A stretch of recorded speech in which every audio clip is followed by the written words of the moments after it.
বাংলা বা ভারতের বেশিরভাগ মানুষই তো তাই করছে। শস্ত্র মিছিল কেন হবে না রামনবমীতে? এটা তো আমাদের হিন্দুদেরকে যে শস্ত্রগুলো তুলে দেওয়া, মা কালী থেকে শুরু করে মা দুর্গা থেকে শুরু করে শ্রীরাম, তাদের হাতে যে শস্ত্র ছিল সেটাই তো আমাদেরকে আরো বেশি করে এক করে রাখবে। এটাতে আপনারও সমস্যা কোথায়? সবচেয়ে দুঃখের বিষয়টা কি জানেন তো, সেটা হচ্ছে বাংলায় এসে বাংলা সংস্কৃতি সম্পর্কে যদি একটুও না জানা যায় খুব প্রবলেম। বাংলার এখানে কতগুলো রাম মন্দির আছে জানেন নিশ্চয়ই? প্রচুর আছে, প্রচুর আছে তো, প্রচুর। যাই হোক, নদিয়া জেলায় রাম মন্দিরের একটা অন্যতম জায়গা হচ্ছে নদিয়া জেলা, কৃত্তিবাস ওঝা। তো এই রাম মন্দিরের আপনি যদি চলে যান মাটিয়াড়িতে, যদি যান, দুটি মাটিয়াড়ি আছে মানে নদিয়া জেলাতে, যার মধ্যে একটি একসময় নদিয়ার রাজধানী ছিল, আরেকটি মাটিয়াড়ি অখ্যাত মাটিয়াড়ি। সেই অখ্যাত মাটিয়াড়িতে একটি রাম মন্দির আছে। সেখানে গিয়ে রামের রূপটি দেখে আসবেন তো তার হাতে কোনো অস্ত্র নেই দীর্ঘদিন আগে, এবং তাদের একটি রামায়ণ অব্দি আছে, এবং সেখানে রাম যে কাঁদছেন সেই কান্নার যে বর্ণনা দেয়া আছে, সীতার জন্য তার যে ব্যাকুলতা প্রকৃতির সঙ্গে মিলিয়ে মিলিয়ে সেই নিয়ে আলোচনা আছে। এবং গিয়ে আপনি বঙ্গীয় সাহিত্য বাংলার রামটা সেই রকম, বাংলার রাম এটাকে আলাদা করে বললো পরিষদে। আমি তো ইনফ্যাক্ট এটাও জানি, যেটা আমি কথা হোকে আজকেই যে কথা হোকে এই অংশে বিস্তারিত আলোচনা হবে, শুভম সেখানে রয়েছে, যে নির্দিষ্টভাবে নির্বংশ করে দেওয়ার কথা বলা হচ্ছে রাবণকে। তো মানে আমি বুঝতে পারছি যে আপনাদের, আমি এইটাই জানার চেষ্টা করছিলাম কম্পালশনটা কি, সমস্যাটা দর্দ है जिसको छुपा रहे। কম্পালশন একটা আছে, কম্পালশন হচ্ছে রামকে নিয়ে বেশি কিছু বললে আপনারাও, বাংলার যে রাম, বাংলার রামকে তুলে আনা, বিজেপি যে অদ্ভুত একটা রাম নামক একটা অদ্ভুত বস্তুকে তুলে আনছে, তার বিপরীতে বাংলার যে রাম, যে শান্তিকামী রাম, বিজেপি যেমন অশোক, মানে আমাদের যে অশোক স্তম্ভের চিহ্নগুলোকে, সেখানে কি ছিল, সেখানে ছিল সাক্ষ্য সিংহের যে স্নিগ্ধতা, সেই স্নিগ্ধতা নিয়ে সেটাকে দাঁড়িয়ে একটা অদ্ভুত একটা হিংস্র প্রকৃতির, এটার সাথে দর্শনের বিষয়। এটা বিজেপির লোকেরা তো দর্শনটা বোঝে না, ঠিক বিজেপির লোকেরা দর্শন বোঝে না, কেউ কিছু বোঝে না। যদি অন্ততপক্ষে গর্ভবতী মায়ের পেট চিরে এটা কোথায় পেয়েছেন ভ্রূণ বের করে আনা, গুজরাটের দাঙ্গায় আপনার মোদি করেছিলেন, মোদি এটা নিজে বলেছিলেন, আপনাদের গুজরাটের দাঙ্গায় যা করা হয়েছিল সেই সংস্কৃতিতে আপনারা রামকে এঁচে নিতে চান, তো সেইটা হচ্ছে মূল সমস্যার জায়গা। আমরা বাংলার যে রাম, আমরা বাংলার রামকে আমরা প্রতিষ্ঠিত করতে চাই। এবং আমার ভালো লাগছে ভেবে যে এখনো আমাদের এখানে এশিয়াটিক সোসাইটিটা, অবশ্য যা অবস্থা আপনারা করেছেন এটা হয়তো কদিন পর সেই পুঁথিগুলো জ্বালিয়ে দেবেন, কিন্তু বঙ্গীয় সাহিত্য পরিষদটা এখনো আছে, এবং সেই পরিষদে বাংলা রামায়ণের পুঁথিগুলো এখনো ইনট্যাক্ট আছে, সেখানে বাংলা রামের মূল চরিত্রটা পাওয়া যায়। আমি জানি না আপনি এশিয়াটিক সোসাইটিও ভারতবর্ষ জ্বালিয়ে দেবে, কিন্তু বাংলাদেশে ইউনুসের কোনো দোষ আপনারা দেখতে পারবেন না। যাই হোক, আমি শুভমের কাছে যাওয়ার আগে একবার এই প্রতিবেদন, যে প্রতিবেদনটা একেবারে স্পষ্টভাবে একটাই প্রশ্ন করছে, বামপন্থীদের রামনবমী করাতে কিসের সমস্যা? বামপন্থীরা অনেক কিছু করতে পারে। বামপন্থীরা, আমি সেই ধর্মের বা নির্দিষ্টভাবে তাদের উদযাপনের কোনো নাম নিতে চাই না, অন্যান্য হিন্দুদের ছাড়া যে কোনো উদযাপনে তারা খুব বেশি করে বেঁধে থাকেন। তো হিন্দুদের ক্ষেত্রে সমস্যা কি? 120 সেকেন্ডের মধ্যে এই প্রতিবেদনটা দেখব।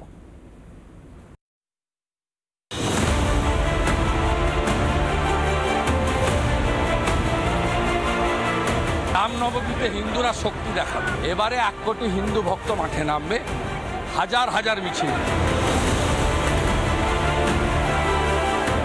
বাংলার পাড়ায় পাড়ায় রামনবমীর প্রস্তুতি শুরু হয়ে গিয়েছে, অথচ রামনবমী নাকি বাঙালির উৎসবই নয়।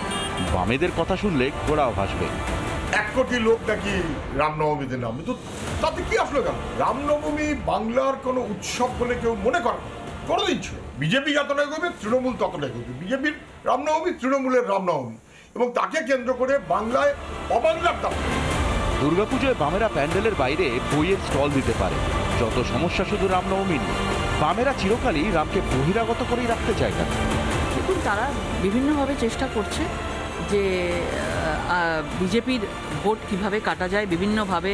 আমাদের সৃজন চক্রবর্তী বলুক বা কেউ কিছু বলুক না কেন, তাতে কিচ্ছু আসা যায় না সৃজনদার কথাতে।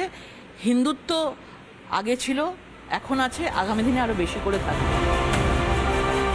অযোধ্যার রাম মন্দির গোটা দেশকে এক করেছে, অথচ বামেরা রামনবমীকেই বাঙালির উৎসব বলে মানে না। হিন্দুত্ব প্রসঙ্গ উঠলেই বামেরা অন্য পথ ধরে। যে রাম দেশকে এক করে তাকে মানে না বামেরা, কিন্তু যে মাওবাদীরা দেশ ভাঙার চক্রান্ত করে তারা বামেদের চোখে নায়ক। যাদবপুরের ক্যাম্পাসে বসে ইন্দ্রানুজের মতো শহুরে নকশালরা প্রয়াত প্রাক্তন মুখ্যমন্ত্রীকে কুকুর বললে সিপিএম তাদের পাশেই দাঁড়ায়। কিন্তু এবার যে মাওবাদীদের দিন ঘনিয়ে এসেছে সংসদে দাঁড়িয়ে তা স্পষ্ট করে দিয়েছেন কেন্দ্রীয় স্বরাষ্ট্রমন্ত্রী। मैं सबसे पहले एक बात इस सदन में जिम्मेदारी के साथ बताना चाहता हूं, 21 मार्च 2026 को इस देश से नक्सलवाद समाप्त। শুধুমাত্র হিন্দুদের গালমন্দ করলেই কি নিজেদের ধর্মনিরপেক্ষ বলা যায়? বামেরা অবশ্য ধর্মনিরপেক্ষতা বলতে তাই বোঝে। সেকুলার মানে তো সব ধর্মকে সম্মান ও সমালোচনা। বামেরা রামকে মানে না। বামেদের কাছে ঔরঙ্গজেব নায়ক আর রাম ভিলেন। দেশের শত্রু মাওবাদীদের বিপ্লবী হিসেবে দেখে বামেরা। হিন্দুরা তো বটেই, সংখ্যালঘুরাও বামেদের ছুঁড়ে ফেলেছে। সত্যিকারের সেকুলার হলে আলিমুদ্দিনে কেন রামনবমী পালন করে না বামেরা? আজ জবাব চায় বাংলা।